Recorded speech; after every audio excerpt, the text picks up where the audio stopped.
I'm Eugene Ryder. I am a kahukura or kaimahi for Consultancy Advocacy and Research Trust. We work predominantly with what are deemed hard to reach communities. We call them communities of resistance, hoping to transform them into communities of potential. So we get referrals from the likes of court or probation or oranga tamariki.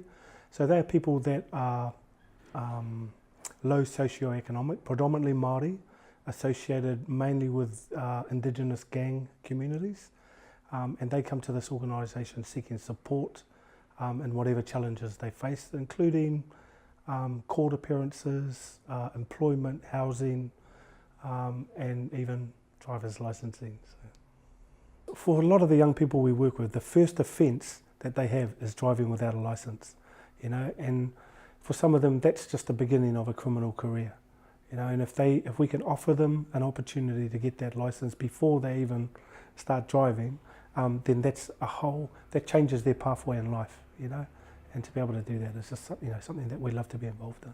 I think the biggest thing that we see is that they realise their own potential, for when they suffer from thinking that all that is all that can be, they don't see a future, and long term is next week. So they don't think too far ahead of themselves. But when they have a license, that has their name on it, has their photo on it, all of a sudden they can also think about getting a passport. They think about going overseas. They think about a whole range of things that they never ever thought about prior to getting that license. So it opens up a world of potential for them.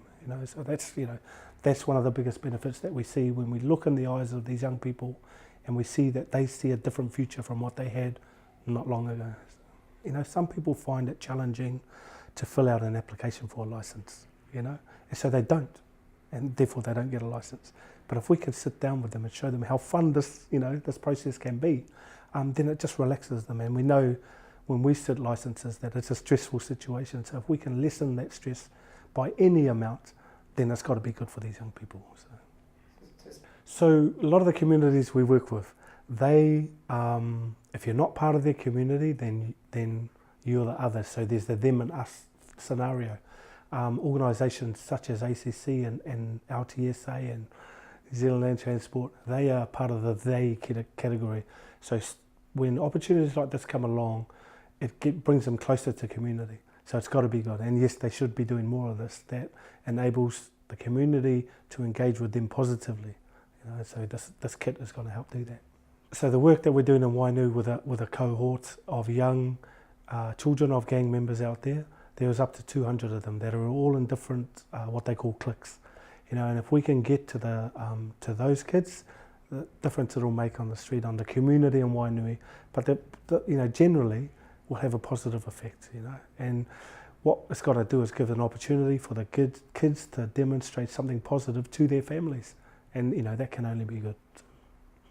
We work with these kids in an alternative education scenario, and so to be able to take this kid out to them and introduce an exciting way of being able to study for their license, it'll make a huge difference for them. It'll make it fun, it's engaging, and we know that a lot of young people find it hard to engage for a long time.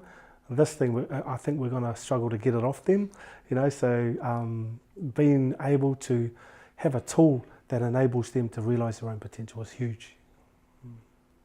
I think we feel blessed that we've got the opportunity to test this kit.